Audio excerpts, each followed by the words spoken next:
pendidikan informal dulu, kemudian masuk pada pendidikan formal, kemudian informal, non formal. Jadi ini tidak ada dalam memanusiawikan manusia. Arti manusia ini masih serba kekurangan. Ya, kita masih banyak kekurangan-kekurangan. Nah, oleh karena itu di sini ada peran pendidikan itu, pendidikan dan pembelajaran dan pelatihan. Supaya apa? Supaya dengan akal pikiran sehat manusia ini dia bisa berpikir. Dulu kita juga diskusi kenapa ada orang yang miskin. Padahal mereka memiliki pendidikan tinggi, tapi mereka mau miskin juga. Nah, ini siapa yang salah?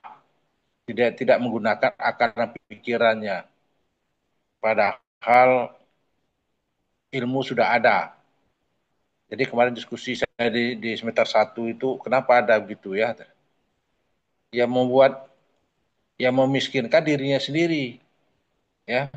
Dia sudah sarjana, tapi dia tak menggunakan sarjananya itu. Apapun dia kalau ada sarjana itu berarti dia pola pikiran sudah tinggi lah ya. Jika dibandingkan dengan saudara-saudara kita hanya tamat tamat dan tidak tamat sekolah dasar. Ya apa kerjanya? Itulah ya. Jadi itu yang penting pendidikan itu bagi kita. Jadi memanusiawikan manusia itu adalah melalui pendidikan. Baik pendidikan formal, informal maupun non formal. Di rumah tangga dulu lah, di rumah tangga. Jadi rumah tangga itu kita katakan, ya tidak ada alasan lagi, saya juga tidak ada alasan melalui pendidikan adalah apa namanya finansial. Jadi kalau tidak pendidikan rendah, tidak bisa sekolah, tak ada sekarang nih. Sekarang yang mau melakukan pendidikan apapun ya gratis, pemerintah menyiapkan. Apatah lagi ya pemerintah sekarang sudah menyelenggarakan pendidikan rakyat. Ini adalah pentingnya pendidikan bagi rakyat. Itu tidak adalah memanusiawikan manusia. Itu adalah perencanaan pendidikan, direncanakan. Ya. Jadi apa yang kebijakan-kebijakan, ya, pengambil keputusan bidang pendidikan itu direncanakan dulu. Ya, itu pertama ya. Jadi memanusiawikan manusia. Itu adalah melalui pendidikan ya. Kedua, perencanaan pendidikan harus memberikan kesempatan untuk mengembangkan segala potensi anak didik seoptimal mungkin. Jadi ini pendidikan pendidikan apa namanya bebas seperti itu sebenarnya itu ya. Cuma bebas kita ini pengertian bebas, demokrasi, liberal itu pola kita beda dengan pola Barat, katakanlah negara Amerika. Dia menggunakan ya pendidikan demokrasi, pendidikan memberi kesempatan anak-anak beraktivitas sesuai potensi ada pada dirinya. Ya, sebenarnya itu sudah kuncinya itu ya. Jadi anak-anak itu apa potensinya? Oh, dia sebagai penikmat seni atau dia mendalami tentang seni ya. Dalami potensi tentang seni. Oh, dia olahraga apa? Basket. Ya, dioptimalkan. Kalau dia umpamanya di bidang olahraga apa lagi? Di bidang kesenian ya olahraga, yaitu keterampilan-keterampilan ya. Silakan saja kita maksimalkan ya. Kita optimalkan potensi yang ada pada anak didik itu semaksimal mungkin. Maka tidak ada apa namanya tidak ada yang tidak bisa. Kita katakan kenapa olahraga ya. Kita tidak bisa memaksakan anak-anak ini kalian kalian harus mengoptimalkan sebagai pemain basket. Tidak bisa. Kalau dia memang ada potensi ada dia sebagai pemain basket, silakan. Dia main voli, dia main tenis meja dan sebagainya, silakan. Demikian juga seni, silakan. Seni apa? Drama, seni teater dan sebagainya. Jadi dia bebas menentukan sesuai potensi yang ada pada didik. Oh dia sebagai public public figur, silakan kemukakan dia bicara tentang apa namanya public speaking. Kita katakan public figure apa namanya, dia sebagai announcer, ya announcer, silakan, ya buka, kembangkan dirinya seoptimal mungkin. Ini sebenarnya dari perencanaan, ciri-ciri perencanaan itu. Jadi perencanaan pendidikan harus memberikan kesempatan ya kepada anak untuk memaksimalkan potensi dapat dirinya. Yang kedua, yang ketiga, perencanaan pendidikan harus memberikan kesempatan pendidikan yang sama dengan bagi setiap anak. Tidak ada membedakan, sama, baik itu laki-laki maupun perempuan. Ya sekarang saja dulu ya. Itu dikotomi antara anak laki-laki perempuan, terutama sekolah menengah kejuruan, katakanlah STM dulunya. Itu beda itu. Zaman dulu yang STM itu untuk laki-laki. Tapi sekarang kan boleh perempuan juga boleh ya. Jadi itu sudah merupakan satu perencanaan pendidikan. Jadi pendidikan itu jangan membedakan dikotomi antara laki-laki dan perempuan, ya tua dan muda, lah, apa namanya inklusif dengan tidak inklusif. Katakan anak yang tidak berkebutuhan, yang punya kebutuhan khusus apa namanya itu ya eh, apa namanya kebutuhan khusus, miliki ya, umpamanya Chandra apa Grahita Grahita ya, kemudian juga apa namanya tunarungu, tunagrahita ya, tunawicara sebagainya. Sekarang ini boleh dia masuk sekolah umum, boleh silakan. Nah, cuma timbul pertanyaan, apa perlunya sekolah sekolah apa namanya sekolah apa namanya sekolah luar biasa itu. Luar biasa itu kan menampung mereka itu. Tapi kalau mereka ingin sekolah negeri silakan dan dia punya kemampuan silakan. Ada juga itu umpamanya ke, apa kebutuhan khusus apa namanya kekhususannya, ada kekhususan dirinya itu mungkin dia bisa sekolah umum ya, dia masuk sekolah umum, mungkin pendengaran kurang, tapi kalau dia mendengar di mulut-mulut guru kemudian dari soal-soal teman dia bisa bisa mengerti gitu ya, silakan. Tapi kalau memang perlu dia ke sekolah luar biasa, akan sekolah biasa luar biasa. Makanya tak ada dikotomi, oh dia tunarungu, ya, tunagrahita dan tunawicara, tidak bisa melakukan pendidikan, tak ada. Sekarang sudah punya kesempatan. Anak-anak tak mampu sekarang ini harus sekolah, ya, harus sekolah. Nah, ini karena sudah ada, sudah termaktub dalam pembukaan Undang-Undang 45 itu. Pemerintah harus mencegah kehidupan bangsa itu kan melindungi dan mencegah kehidupan bangsa. Itu adalah hak azazi manusia, hak azazi untuk dapatkan pendidikan.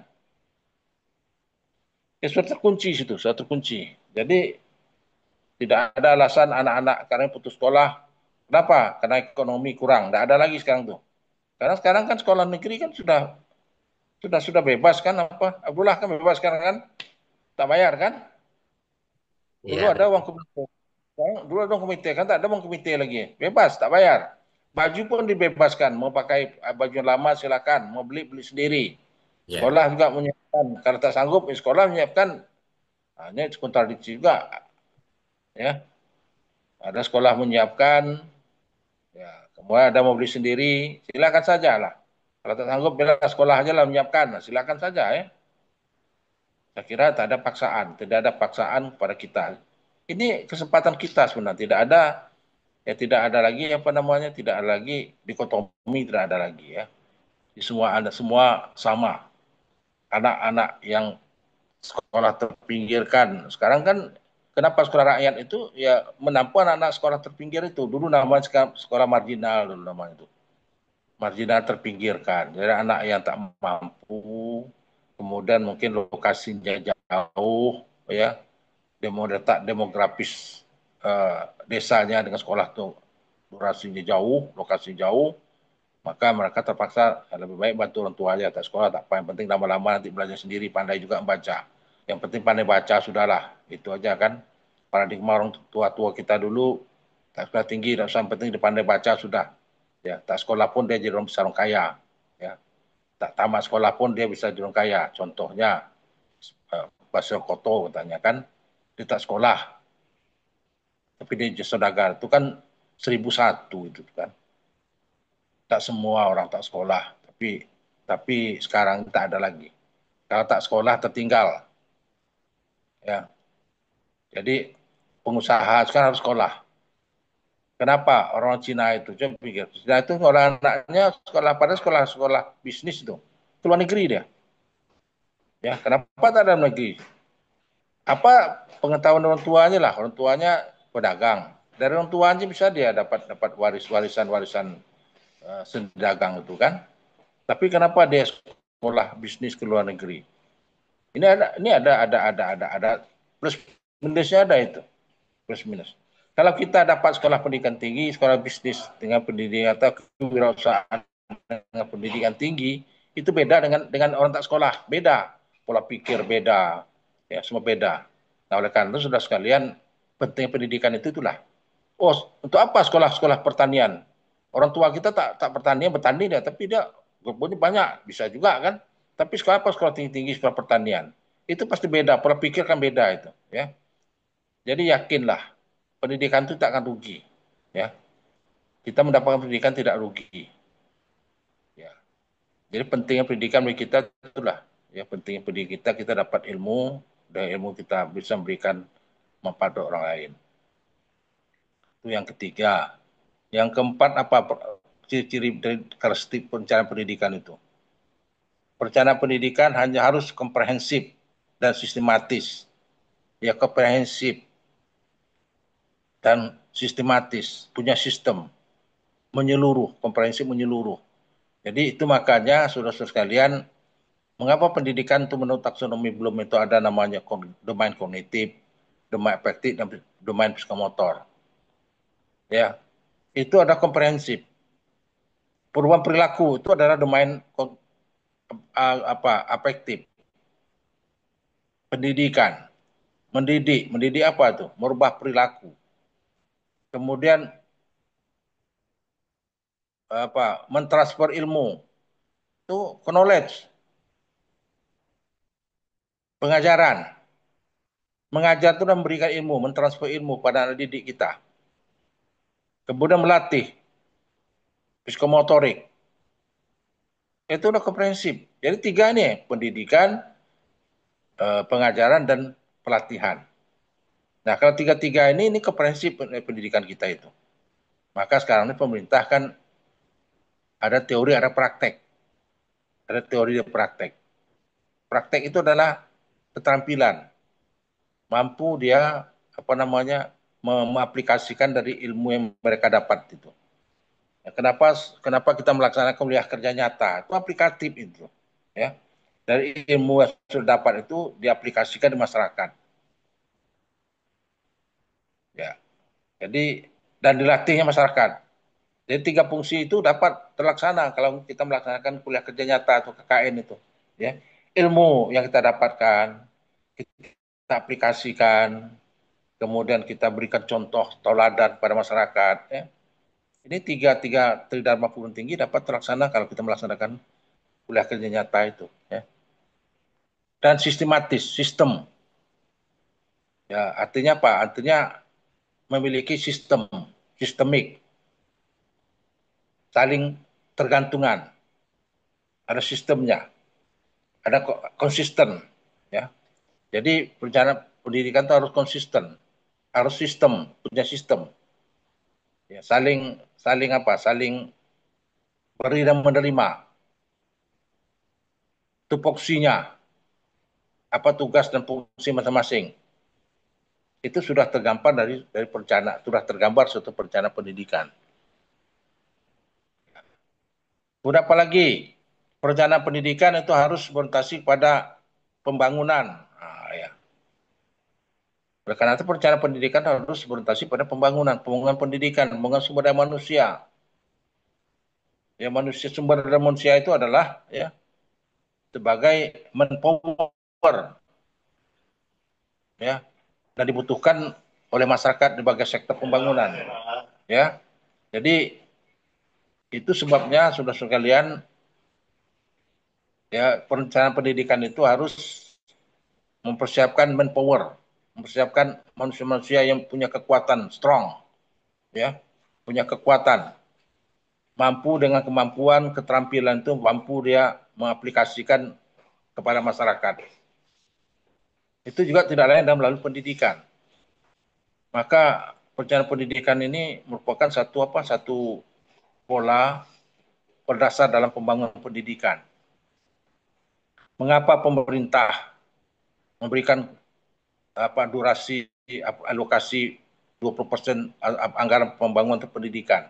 Itu adalah untuk mengembangkan sumber daya manusia, menghasilkan manpower, manusia punya kekuatan.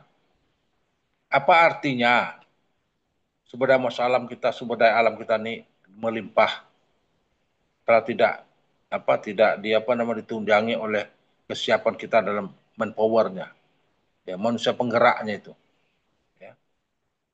Kita berpakuar bahwa sumber daya manusia kita laksana ratna mutu manikam, tapi manpowernya tak tersedia, tak ada artinya. Pemerintah beri kesempatan kepada generasi kita untuk mendapatkan pendidikan dan pelatihan di luar. Ada kesempatan masuk. Malah bahasa itu menurut saya itu yang kedua itu. Ya, dia pandai sendiri nanti itu. Ya, pandai sendiri nanti. Luar negeri itu pandai sendiri dalam berbahasa nanti asing, pandai sendiri. Yang penting maunya kemauan itu ada. Ya kalau kita pikir-pikir, ya kalau kita pikir-pikir, ya kapan majunya kita? Nunggu dulu berpandai kita berbahasa asing dulu baru kita. Oh enggak. Kalau punya keinginan tuh situ ada jalan. Oh, dengar aja dulu. Ini apa? Oh, ingat satu, besok ingat satu lagi, besok ingat satu lagi. Akhirnya kita terbiasa. Jadi ala bisa itu karena biasa. Jadi nanti sudah ada kesempatan masuk sekolah-sekolah, penting lulus gitu kan. Oh, berbahasa asing, pandai sendiri nanti tuh, pintar sendiri itu, ya, pintar sendiri. Nah, cuma kadang-kadang kita itu belum belum belum apa namanya, belum belum berperang kita sudah apa, sudah sudah sudah mengaku kalah, ya. Karena kemampuan bahasanya yang kurang, tidak perlu berbahasa itu, ya. Bagi saya tidak perlu. Yang penting apa diucapkan ngerti sudah, itu aja kan kita begitu tuh. Anak kecil itu kan pikir oh dia harus kosakata yang bagus, enggak. Yang penting anak kecil itu bicara ngerti kita. Nah, udah, gitu juga orang-orang barat itu. Apa diucapkan ngerti sudah. Harus membuat apa namanya menurut kalimat-kalimat aktif pasif. Kemudian ada lagi kalimat-kalimat kalimat-kalimat bersambung. Enggak perlu, yang penting dia tahu saya mau ke pasar, ya. Tunjuk pasar. Nah, orang tahu dia mau ke pasar, ya. Tidak perlu ada apa namanya, kalau orang orang belajar bahasa Inggris itu katanya di awal pertama bahasa apa namanya vocabulary-nya atau grammar tinggalkan dulu. Yang penting orang ngerti dulu, ngerti apa diucapkan, orang ngerti, ya. Nah, jadi itu. Jadi jangan kita apa namanya, kita sebelum sebelum apalah ketakutan saja, jangan. Ya. Yang penting keinginan. Nah, ini orang punya apa namanya, yang punya keinginan itu besar, yang percaya diri, ya. Kompeten, yang confident, ya. Percaya diri dia tinggi, ya. Orang kan gitu, percaya diri penting. Penting kan penampilan dulu kan. Itu, ya, kalau kita ndak, itu kita salah, kalah dengan orang barat itu. Dia orang itu kan yang penting kan penampilan dulu. Ilmu nanti dulu, penampilan dulu, ya. Tapi jangan pula, ya, kita itu, tapi ilmu kita kurang enggak pula. Ilmu ilmu tetap dikejar, bagaimanapun kita tetap mencari, ya, tetap belajar, terus belajar. Di awal kita tahu biasa, di awal tak tahu tuh, ya. Tapi lama kelamaan kan kita tahu. Orang pemula. Jadi guru aja lah. Saudara pertama di guru, aduh bisa tak jadi guru, ya. Tapi setelah lama, oh bisa juga rupanya. Enggak enak juga rupanya. Dulu agak ketakutan, ya. Apatah lagi mampu tak saya berdiri depan kelas, di hadapan manusia banyak ini. Ya, kadang-kadang ada keraguan kita kan, tapi setelah kita lalui, saya kira tak ada alasan, ya. Cuma itulah makanya jangan kalah kalah sebelum bertarung. Ya, itulah KO namanya. Kemudian perencanaan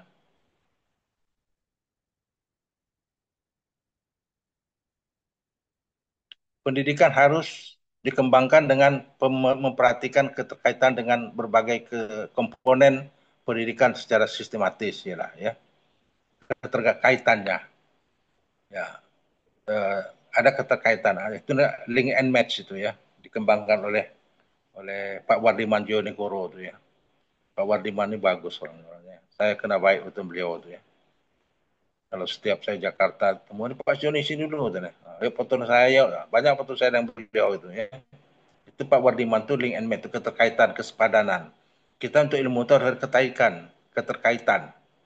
Ya dulu kan dikenal dengan kurikulum link and match. Itu terutama di SMK. Jadi kita banyak banyak menghasilkan sumber daya manusia, tapi tidak sesuai dengan dunia pasar. Sehingga banyaklah pengangguran ya. Ini harus keterkaitan. Sebenarnya itu tuh keahlian itu bisa dapat dengan keterampilan. Ya, sekolah. Jadi kalau orang Barat, orang negeri, orang Eropa itu katakanlah orang Jepang, dia tak penting sarjana, yang penting keterampilan, keahlian. Jadi ada pendidikan keterampilan kalian ikut. Dia tak penting ya, dapat diploma sudah, sertifikat aja pergi dia. Kalau kita kan tidak, kalau sebelum dapat gelar belum belum belum, belum hebat ya. Kalau sana enggak, gelar enggak, bagi mereka gelar itu bukan merupakan hal utama, prioritas. Bagi mereka adalah keterampilan, keahlian. Karena keahlian keterampilan itulah dia mendapatkan salary, gaji yang besar. Dulu Pak Jauzak Ahmad ingat sama almarhum dulu, dia katakan ada orang kita Riau-nya. Ya, dia ahli ngelas. Ahli ngelas. Jadi kalau di ngelas itu tak nampak batas antara ini gelas, tak nampak batasnya. Itu keahliannya itu ya. Sehingga akhirnya dia dipakai oleh orang luar negeri. Ya. Tak Korea, tak Kanada gitu ya. Pakai tak Korea, tak Kanada dulu pakai ya. Lupa sudah. Dipakai ya. Dia ahli ngelas, ahli. Jadi kalau di ngelas itu tidak nampak batas yang jelas, tak nampak. Itu keahliannya itu. Nah itu kan tidak semua orang. Bahwa itu ketelatenan penting, ketelitian, ya ketelitian. Nah, anak kita kurang telaten, kurang teliti. Cobalah anak-anak kita kurang teliti. Berikan coba perhatikan betul. Oh, yang pasti siap. Lihat orang duluan siap, dia ingin siap pula. Dia tak teliti, ada umpamanya salah isi dan sebagainya, dia tak penting siap gitu ya. Jadi tak telaten. Kalau istilah orang telaten, ketelitian. Jadi harus ada keterkaitan, pendidikan harus keterkaitan dengan dunia kerja, link and match, kesepadanan, link and match itu, ya, kesepadanan dengan apa yang dihasilkan oleh lembaga pendidikan dengan ketersediaan di di dunia kerja. Kita ini yang 40 menit nih ya, Pak Abdullah, Iya, Prof. yang 40 menit ini, enggak, Eh, bebas, Prof. pas, Mm-mm. pas, oke. Kemudian pendidikan, perencanaan pendidikan harus menggunakan resource secermat mungkin karena sumber-sumber tersebut adalah langka. Nah, sumber daya manusia kita kan ada terbatasnya itu, tidak semua. Kita katakanlah minyak itu keterbatas itu. Ya. Sekarang kita termasuk nikel terbesar dunia. Dan ini ada keterbatasan ini. Suatu saat akan langka. Jadi harus mempersiapkan menggunakan resource sumber ada. Oleh karena itu ada istilahnya sumber daya alam yang terbarukan ya, kita katakanlah minyak habis, nah mungkin yang lainnya lagi ya, jadi harus ada kontinuitasnya, jadi tidak berorientasi pada resources sumber daya alam yang ada saja. Kalau minyak habis ya apa lagi kita kembangkan, kalau nikel habis apa lagi ya, jadi harus, nah, oleh karena itu pembangkit tenaga listrik umpamanya kan kita ada solar cell sekarang kan. Nah, sekarang ya di rumah tangga kita kan ada namanya listrik yang ini kan, sensor sensor Kalau ketemu apa hemat energi katanya, sensor. Jadi kalau umpama listrik itu kalau cuacanya gelap hidupnya, tapi kalau terang dia mati sendiri. Ya, ini kan salah satu sumber sumber terbarukan, sumber daya alam terbarukan. Jadi kita harus cari karena nanti kan terbatas. Jadi tak selamanya apa namanya lagu untuk tak selamanya embun apa nama ada lagu tuh apa namanya lagunya tak selamanya itu ya. Jadi harus kita pikirkan sumber daya manusia terbatas. Suatu saat dia akan langka. Ya. Ini harus rencana melalui pendidikan. Jadi itu saya katakan tadi bahwa perencanaan perencanaan yang paling utama pertama adalah perencanaan pendidikan itu, pembangunan pendidikan. Itu makanya pemerintah sudah mengalokasikan 20%, paling tidak 20% itu anggaran pendidikan itu mulai mulai pusat, provinsi maupun kabupaten kota 20%. Sebenarnya yang kami perjuangkan itu bukan 20% itu bukan untuk semua lembaga pendidikan. Ini 20% itu Departemen Kementerian Dalam Negeri ada juga, kepolisian ada juga. Denda, ini khusus untuk peningkatan mutu guru aja. Melalui Departemen Pendidikan sebenarnya itu yang kita tutup, tapi tidak sanggup juga pemerintah ya. Kalau hanya 20% itu untuk pendidikan, hanya pendidikan saja, kami juga melaksanakan pendidikan kita Departemen Dalam Negeri apa melalui eh, apa namanya sekolah-sekolah apa tuh sekolah APDN itu ya, STPDN. Kami juga kata polisi, kami didik anak bangsa juga melalui apa itulah Akmil itu kan. Nah, demikian juga perhubungan, sekolah kedinasan dan sebagainya itu kan. Jadi mereka juga punya hak juga. Nah, itu 20% itu dibagi-bagi. Nah, selebihnya melalui dinas pendidikan. Dinas pendidikan. Ya, sebenarnya kita tuh untuk guru saya sebenarnya, untuk guru, untuk nasional pendidikan 20%. Sebenarnya itu awal pertama yang kita tuntut, PGRI tuntut seperti itu. Dengan terbatasan, karena keterbatasan. Ya. Kemudian perencanaan pendidikan harus berorientasi pada masa datang, masa depan. Yalah, ya tak akan mungkin lah ya. Jadi kalau saudara-saudara sekalian terjadi perubahan kurikulum, wajar, menurut saya wajar, hal wajar. Kenapa? Karena orientasi kan masa depan. Kita orientasi kita sekarang ini kan orientasi, sekarang ada kurikulum depth learning, joyful, mindful, meaningful. Nah, sekarang ini sedang dikembangkan lagi apa namanya konselor. Jadi guru-guru juga bertindak sebagai konselor. Ya. Tergantung menterinya, karena Pak Menteri Pendidikan Kementerian Pendidikan Dasar Menengah ini kan dari apa nih? Dari apa namanya? Dari orang-orang apa? Pendidikan apa? Bimbingan seling. Jadi dia perlu pendidikan konseling. Konseling ini perlu, apalagi kalau aku di sekarang kan. Anak-anak ini tak bisa oleh guru-guru konseling kan tak bisa satu, tapi semua guru menjadi konselor. Ya, berarti semua guru sudah menjadi konselor. Maka pendidikan konselor ini dikembangkan terus pada guru-guru non konseling. Katakan guru BK, bimbing karir. Jadi ini silakan baca ya, silakan baca apa cirinya, bahan kan sudah saya bagi. Nah, kemudian ada apa kesimpulan kita?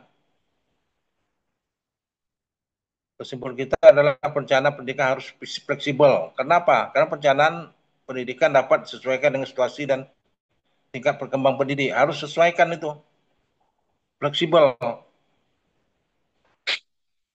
Itu maka pendidikan itu harus sesuaikan tingkat perkembangan anak didik, usia anak didik.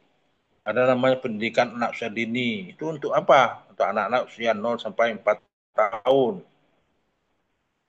Karena pendidikan kawan kanak-kanak sudah masuk pendidikan anak usia dini kan, berarti 0 sampai 6 tahun.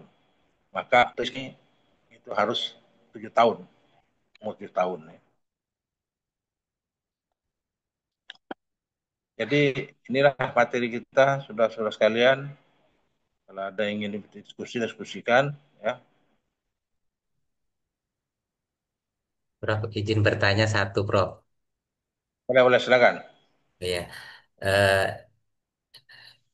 sekarang ini lagi viral di media sosial, Prof, terkait dengan tapi ini benar atau tidak gitu, pernyataan Sri Mulyani itu bahwa guru dan dosen itu menjadi beban negara gitu. Ini sebetulnya eh, kalau kita kaitkan dengan perencanaan yang telah dilakukan pemerintah, ini sebetulnya bagaimana pandangan Prof terhadap hal ini, Prof? Terima kasih, Prof. Ya, ya saya bukan apa ya. Kadang-kadang sepotong-potong itu. Pertanyaan Sri Mulyani itu sepotong. Akhirnya diviral ke orang, beban. Sebetulnya bukan itu, memang beban. Beban pemerintah. Ya, guru ada pemerintah yang tak sedikit. Coba diperhatikan secara utuh. Kita yang dengan terpancing, saya tak terpancing itu. Guru ada beban negara, memang beban negara. Dan perjuangan guru untuk negara bukan sedikit. Cuma nanti itu dipotong sedikit, dipotong. Ingat, mass media ini bahaya nih, dipotong-potong. Contohnya waktu waktu Megawati menyampaikan surah apa tuh? Ayat itu kan dipotong-potong seolah-olah dia tak pandai dia berbahasa bahasa Arab, bahasa apa? Baca Assalamualaikum apa tuh kan? Kan potong-potong tuh. Tergagap-gagap. Media massa ini orang-orang pandai menggunakan itu. Jadi kalau saya tak terpengaruh itu tuh. Karena dipotong. Akhirnya ya, tengok lagi apa namanya anggota DPR berjoget-joget ketika itu ya. Oh, sedang rakyat begini. Sekarang orang mencari itu, mencari apa namanya, mencari kesalahan-kesalahan saja. Karena dia tak merasakan bagaimana membangun apa namanya sebagai pimpinan, tak merasa mencari salah orang saja. Tak boleh itu. Saya secara apa namanya apa namanya secara ikhlas mengatakan katakanlah zakat sehat. Saudara jangan terpengaruh itu tuh, ya. Karena itu dipotong. Kan potong tuh, berkali-kali dipotong itu. Kita bisa tahu oh ini dipotong-potong. Supaya apa? Menimbulkan satu kegaduhan. Coba nanti diteliti piratonya itu. Ya, coba teliti piratonya itu. Jadi sekarang ini orang mencari apa namanya. Sama dengan saya ngomong ini kadang-kadang dipotong-potong orang kan bisa potong-potong orang itu. Oleh karena itu memang kalau kita ingin itu dengarkan secara utuh apa yang diucapkan itu. Ya. Jadi kalau kalau perencanaan pendidikan dia mengerti. Semulian itu jadi menteri kan mulai dari SBY itu. Di pendidikan, betapa besarnya dana pendidikan. Dia ngerti itu tuh. Bagaimana perhatian pada guru itu. Karena itu dia ngerti. Ya karena dipotong orang. Masa SBY itu tuh. Berapa keluarnya profesi guru kan masa dia sebagai menteri itu. Menteri keuangan itu ya. Dia ngerti kondisi keuangan kita. Oleh karena itu, sudah sekalian, dalam media massa ini kita harus apa harus jeli ya. Mana yang bisa memberikan kegaduhan dan sebagainya. Nah ini juga ketika ketika ini siang dengan merah putih tiba-tiba Puan Rani asik foto-foto. Ketika itu belum waktu foto-foto mesti yakinlah saya itu foto-foto itu dalam kondisi kondisi santai. Ya katakanlah takkan mungkin untuk bendera naik itu ya bendera naik itu semua berlenga-lenga tidak ada itu dalam posisi sigap semua tuh ya.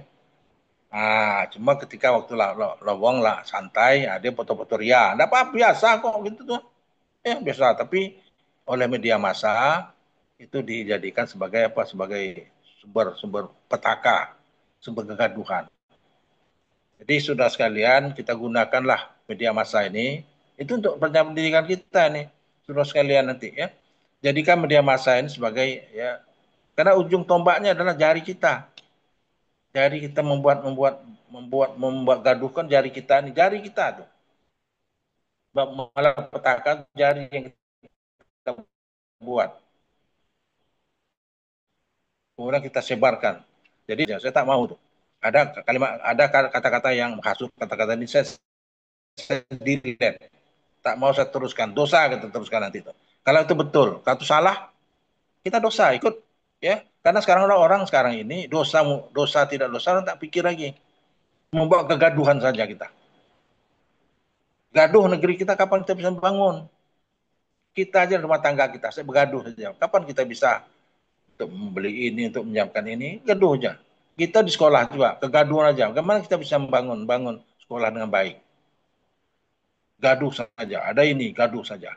Ada isu-isu ini, ya nah, jangan terlalu bulat-bulat. Apapun nanti sudah sebagai pimpinan, sudah orang sudah punya ilmu, ya serap itu tuh. Jangan terlalu cepat kita harus mengiyakan, tapi harus serap dulu. Ya.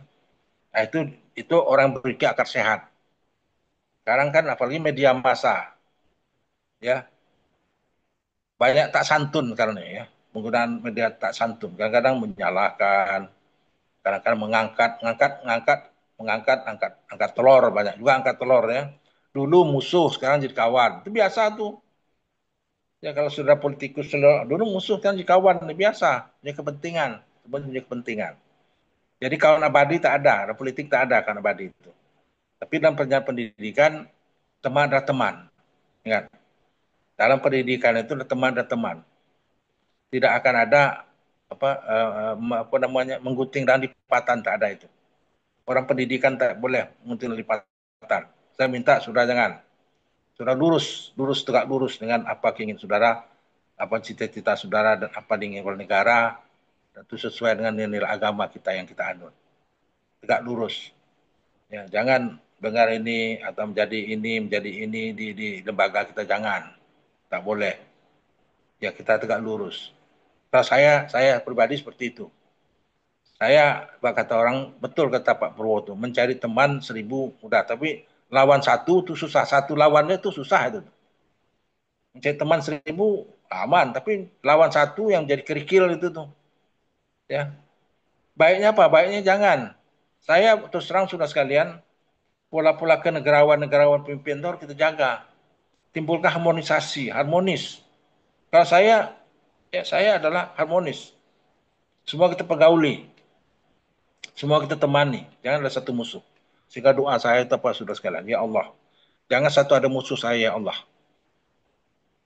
semua teman saya banyak ke teman saya jangan satu orang musuh kalau dia buat musuh silakan tapi saya tidak pernah mengatakan musuh tidak tapi adalah teman jangan sekali ada sakwa sangka kita praduga tak bersalah dosa itu ya nah tadi kaitan pendidikan bagaimana dengan perencanaan pendidikan ya itu sudah sekalian ya sekali yang diucapkan oleh Menteri Keuangan itu adalah perencanaan pendidikan dan apa dibuat itu direncanakan umpamanya dulu dulu kan belum ada sertifikasi guru PGRI mendesak PGRI itu mendesak itu supaya apa supaya guru ini kan profesi ini tidak pandang sebelah oleh mata sebelah oleh semua orang. Naik gaji sama. Dulu yang Orde Baru mana? Naik gaji itu sama. 6% sama guru nama, pegawai sama. Sekarang guru ada tunjang profesi. Wajar kok. Kenapa profesi?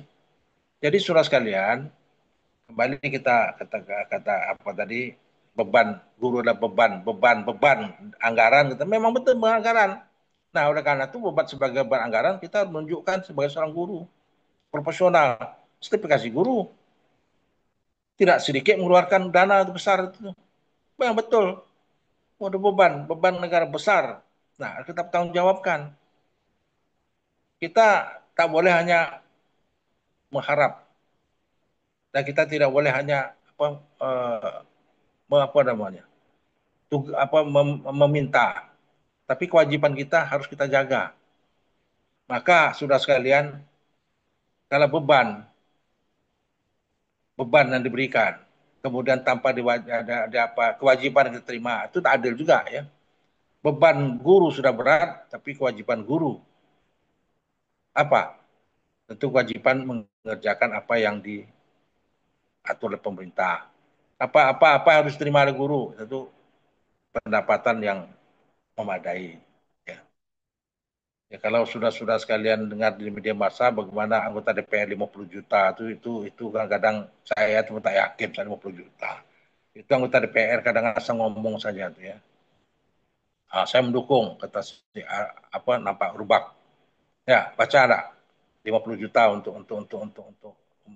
rumah anggota DPR ya kan. Itu pun masih dikaji ulang, belum sebetulnya ya. Kadang itu sesuai dengan maunya seperti itu. Tapi kondisi keuangan kan tak bisa. Ya. Kondisi keuangan tak bisa. Maunya seperti itu. Kita kan besar. Ingin kita kan besar. Tapi ini kondisi ada desain dan soalnya kita yang kita inginkan seperti ini. Tapi kondisi-kondisi desain dan seperti ini kan tak mungkin ini. Ya. Jadi gimana? Ada komentar apa? Pak Abdullah.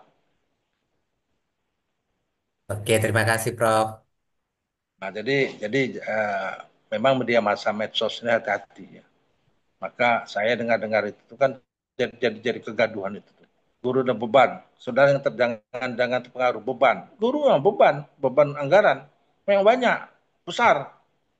Tapi harus kita imbangi dengan potensi kita, dengan keterampilan kita. Ada orang pendapat. Kalau kita ada orang pendapat gini, kalau dia tak mengerjakan dia tak mau terima uang. Tapi ada orang yang mau tak kerja pun dia minta uang, minta minta minta honor besar. Dia tak kerja, hanya ngomong saja. Ada yang minta saya bekerja maksimal, tentu diimbangi dengan pendapatan saya. Sebagai apa? Kerja saya diimbangi, ya. Ada yang hanya omong-omong saja, tapi diminta gaji besar. Nah, ini pun salah juga ya. Ada yang begitu saya makan makan gaji buta, saya tak mau. Ada orang gitu tuh, dia tak terima. Ada orang yang berapa kalau umpamanya SPJ itu mesti dua, karena dia satu sekali jalan, satu aja diambilnya, satu enggak, balik pemerintah. Ada seperti itu. Ya. Kalau orang kan ada dua, dia ada kegiatan sini, ada kegiatan sini. Mana dua SPJ. Tapi ada yang yang yang berpendirian asal satu aja lah. Karena saya Jakarta juga, kalau itu kan sedikit. Nah, kasih aja wantan lokal, ya. Umpamanya dia ke depan agama, ke departemen pendidikan, dua sekali jalan, dapat dua SPJ dia. Tapi satu aja kan sama Jakarta. Atau hari berlainan, saya tidak biarlah saya satu aja. Ada itu tuh dapat gitu ya. Tidak berkah katanya. Apa dimakan yang tak berkah. Atau orang berpikir demikian ya. Dia tak mau dia. Kalau tak berkah, makan tak berkah itu dia tak terasa. Makan itu apa namanya? Pertumbuhan badan itu beda. Yang pertama pertumbuhan orang makan uang haram dengan uang halal itu beda. Kalau tak nampak ketentuan sekarang nanti akan datang. Oleh karena itu saya dengan gaji saya dengan apa-apa saya empankan lah. Dikit pun saya empankan. Sudah sekalian. Ya, saya merasakan tuh besar pun gaji dengan kondisi sekarang sama saja sebenarnya. Banyak dapat, banyak keluar. Yakin itu tuh. Tapi kalau pendapatan pas-pas, cobalah sudah sekali. Hidup Jakarta, gaji 5 juta, Jakarta 5 juta. Dia cukup juga bagi dia 5 juta. Bagi orang 5 juta, mana bisa Jakarta itu 5 juta sebulan. Rumah situ juga, sewa rumah itu juga apa semua. Tapi cukup. Sama di sini juga dengan gaji 2 juta UMR, rumah sewa. Bahkan dia sudah dapat kredit rumah, perumnas. Tapi anak sekolah pun cukup juga. Jika dibandingkan gaji orang 10 juta, cukup juga. Jadi kebutuhan kita ini berbeda-beda. Tapi yakin Tuhan itu adil. Banyak pun cukup, sedikit pun cukup. Saya merasakan itu. Banyak pun cukup, sedikit pun cukup. Jadi sudah saudara bahwa manusia yang tak pernah puas seperti itulah. Tapi kalau kita yakin dengan ketuhanan, dengan Tuhan, semuanya diatur Tuhan. Kenapa orang-orang sehat? Ada baca, saya dengar di YouTube tuh. Pernahkah orang gila itu makannya apa? Makannya makan sampah tuh, makan bekas itu. Pernahkah dia diabetes katanya? Pernah sakit jantung? Apa semua orang gila tuh? Kalau mati sendiri ya gitu deh. Tapi itu kehadiran Allah tuh dan Tuhan seperti itu. Ya, jika dibandingkan orang makan hamburger apa semuanya, mati apa? Karena diabetes, jantung sebagainya. orang gila, makan apa adanya. Enggak juga. Nah, sekarang juga ya, apa dimakan? Saya dulu waktu kecil-kecil sudah sekalian, apa yang enggak saya makan? Apa tak saya minum? Dulu kecil-kecil saya itu orang puasa, rumah saya banjir, air itu ingat saya dulu, saya ingat batu dosa, tapi saya minta pernah Tuhan tuh. Saya minum air kotor tuh, bayangkan tuh. Tapi sehat-sehat, apa sekarang?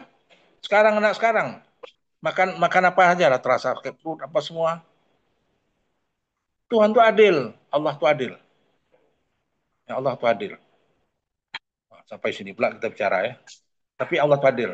Jadi kita apa kita keyakinan kita aja lah, keyakinan kita aja lah ya. Bahwa perencanaan pendidikan ya dengan gaji guru, kemudian juga ada tambahan-tambahan. Alhamdulillah, kita syukuri sama Allah itu. Kita syukuri ya bahwa kita bisa hidup. Ya, ilmu kita bisa hidup. Yakinlah sudah sekalian sudah dapatkan MPD juga akan ada manfaat nanti akan datang pasti. Tidak ada sia-sianya. Oh saya duit sudah banyak saya keluarkan, ya tapi tak ada artinya pendidikan. Tak ada itu. Allah itu maha adil. Ya. Jadi sudah sekalian bahwa disitulah kekuatan Allah itu. Jadi gimana Abdullah? Masih masih belum apa? Silakan aja. Kalau mau diskusikan lagi Oke, coba bahwa ya gimana? tapi ya saya saudara juga tanggapi itu, jangan tanggapi itu tuh. Ya. Beban negara besar, guru juga beban negara, tapi bukan guru saja, tapi itu terpotong-potong. Kalau kita dengar secara secara apa, secara lebih apa, lebih apa, orang kan bisa membuat potong-potong caranya. Itu viral, kan viral kan tuh. Puan Maharani, Bopotoria apa semua, itu sudah kan viral. Saya suka juga dengan YouTube YouTube itu ya. Ya. Nah, tapi yakinlah sudah sekalian yang benar dan benar. Jadi nanti sudah juga lah kalau pimpinan so tegak lurus ya dengan tugas sudah sekalian, ikhlas sudah sekalian, Tuhan itu akan mencatat itu kebaikan. Rabbana la tuzigh qulubana itu. Tuhan itu melindungi segala kita tuh. Baca itu tuh ya. Baca itu. Dia akan menghilangkan aib-aib kita. Karena kita tujuan kita baik.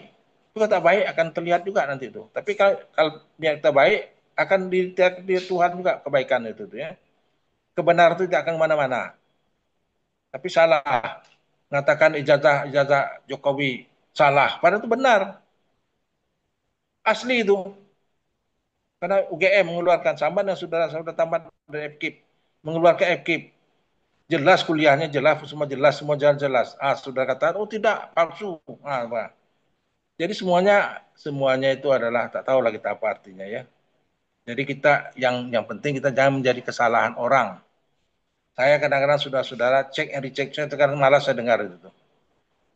Karena Tuhan Al-Quran itu ada mengatakan tidak boleh mencari kesalahan orang.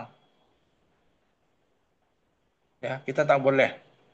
Kalau salah orang ya cukup kita simpan aja lah. Tak boleh kita mencari kesalahan-kesalahan kawan, tak boleh. Saya saran ke saudara jangan cari kesalahan kawan. Tak boleh, itu dosa besar. Kalau ya cukup kita sendiri tahu. Oh ya, ditambah pula menjadi ribah lagi. Tambah lagi lah, masukkan ke apa namanya medsos. Dosa, padahal itu tidak. Berapa dosanya tuh? Tanggunglah ya.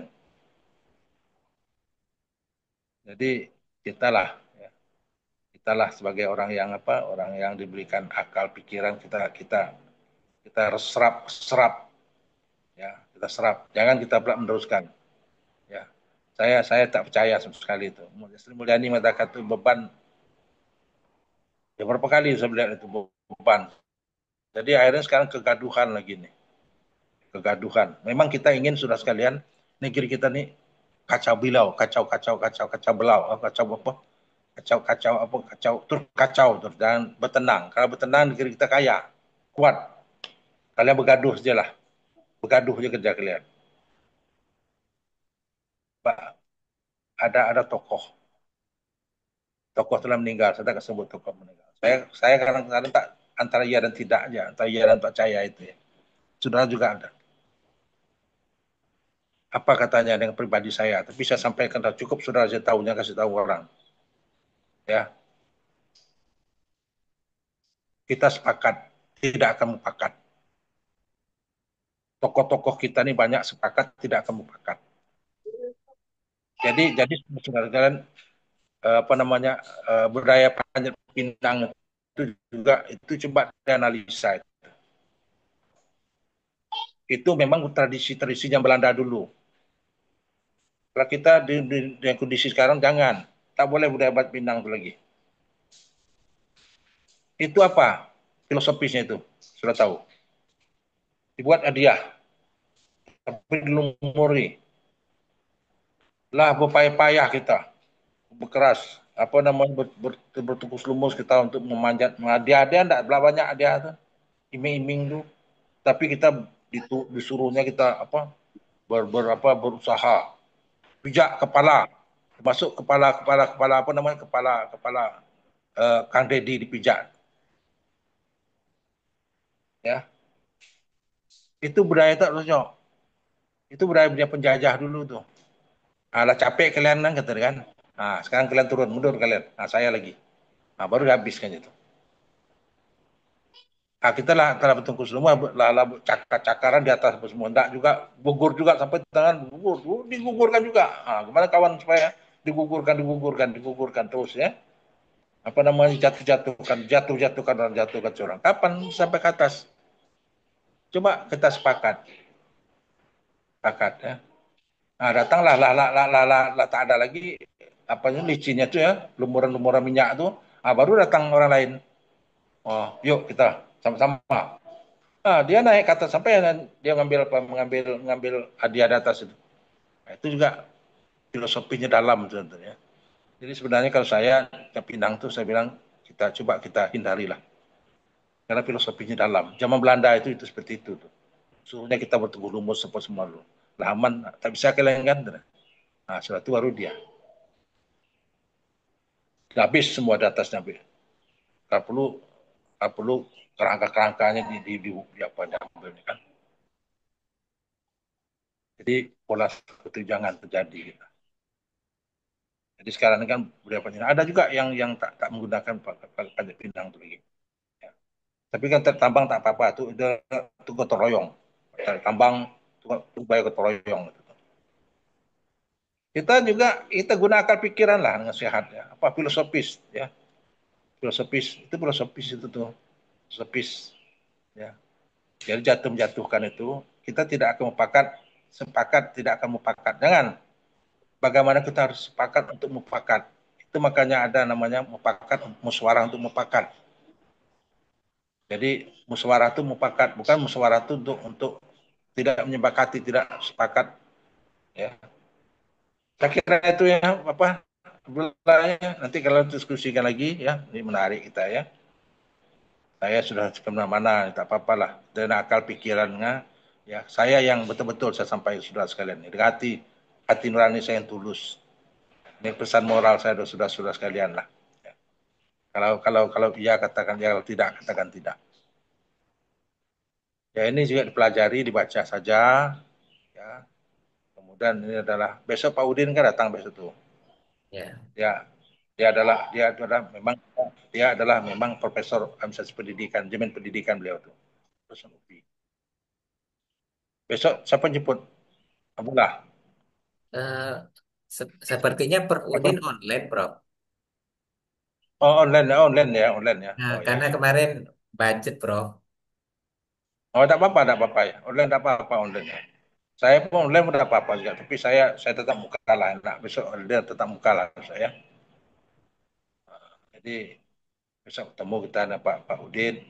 Nah, Pak Udin saya kenal. Saya pernah dulu Pak Udin ini pernah dekan di Fakultas Pendidikan di apa? UT, Universitas Terbuka. Sapudin. Barangkali ini saya kurang lebih maaf. Assalamualaikum, selamat selamat pagi ya. Pagi atau siang nih? Pagi, Selamat pagi Prof. ya. Karena sehari ini Terima kasih, Pagi, Prof. terima Prof. kasih Sehat, kalau Prof. ya. Ilmunya. Mudah-mudahan sehat, Prof. Selalu, Prof ya. Nunggu kami wisuda dulu, Prof. Amin. Ya, ya, Allah, amin. Amin. Ya, makasih Prof. Oke, makasih kawan-kawan. Assalamualaikum.